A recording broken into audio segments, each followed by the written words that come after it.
भयो बा ऋण नखोजौँ, म विदेश जान्न।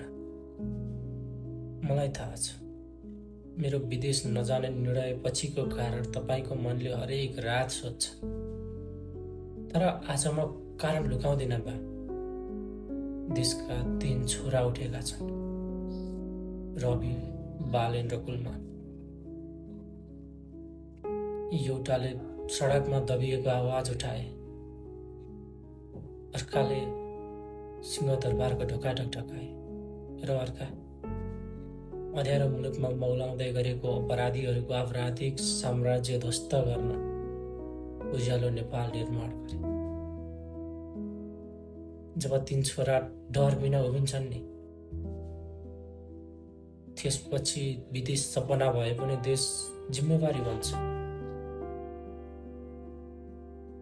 त्यसैले बा मैले पासपोर्ट चलाइदिएँ र मैले आशा रोपेको।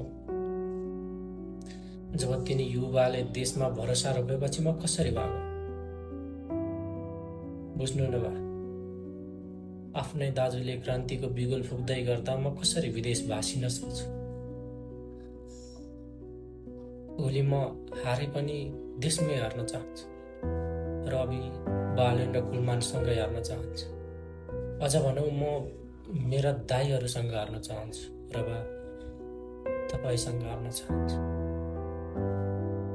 किनकि देशका 3 छोरा एक भएका छन्। त्यसैले बा म विदेश जान्न। भयो, ऋण नखोजौँ।